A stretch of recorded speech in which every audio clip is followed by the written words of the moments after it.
Company Secretary. Allow me to acknowledge the Deputy Commissioner Generals in presence, our peers, Deputy Minister, Farmers Union, members of the media. Allow me to proceed to my statement. It is my distinct honor and duty to inform the nation that His Excellency, the President of the Republic of Zimbabwe, Comrade Dr. Emmerson Mnangagwa, has exercised his executive prerogative of mercy in terms of Section 112, subsection 1A and D of the Constitution of Zimbabwe.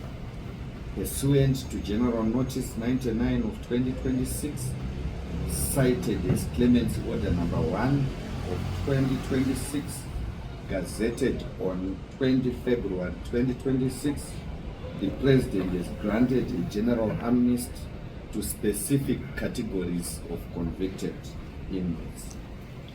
This executive action reflects a profound commitment to restorative justice,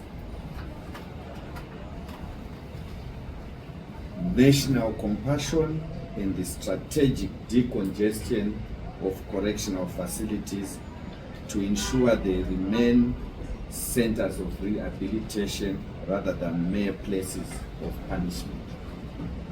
The 2026 amnesty is targeted and merit-based, focusing on vulnerable groups and those who have demonstrated significant progress in their rehabilitation.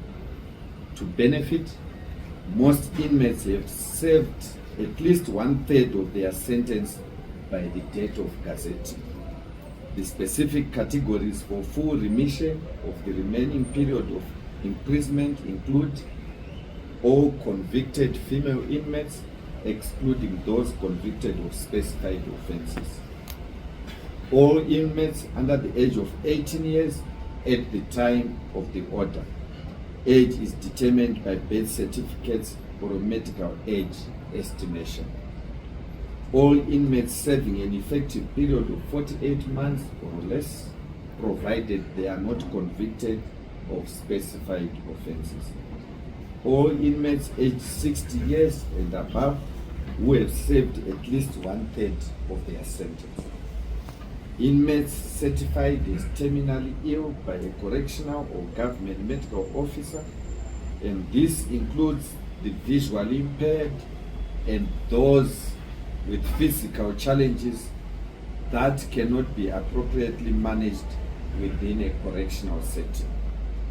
All inmates who are currently serving terms at the open prison. Inmates who have served a minimum of 20 years. This includes those whose death sentences were commuted to life imprisonment. And to safeguard the public and uphold the rule of law, certain inmates are strictly excluded from this amnesty. The following specified offenses do not qualify for clemency, such as murder, treason, carjacking, robbery and armed robbery, rape or any sexual offenses, contravention of the Electricity Act, Copper Act, Railways Act, and Postal and Telecommunications Act, trafficking in persons, public violence, and contravention of the Maintenance of Peace and Order Act. Any conspiracy, incitement, or attempt to commit the offenses I have mentioned. The Zimbabwe Prisons and Correctional Service has conducted a nationwide audit through an electronic inmate data capturing program to identify eligible beneficiaries.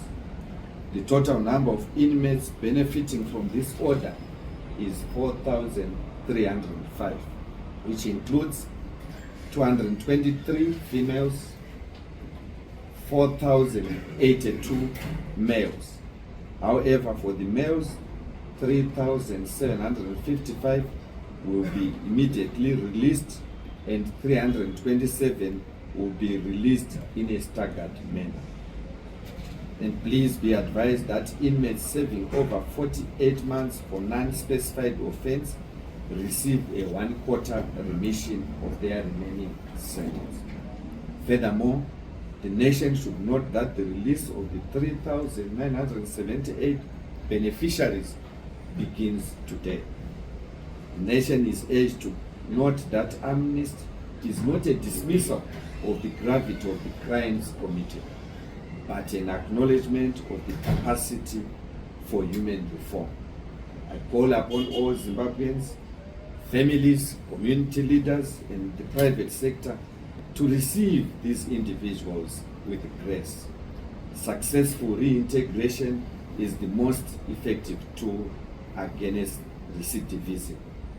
To the beneficiaries, His Excellency has extended a hand of mercy.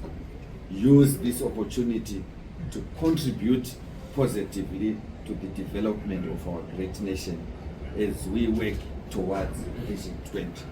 And I hope when they are released, they will be singing Iti Wuchi. I thank you.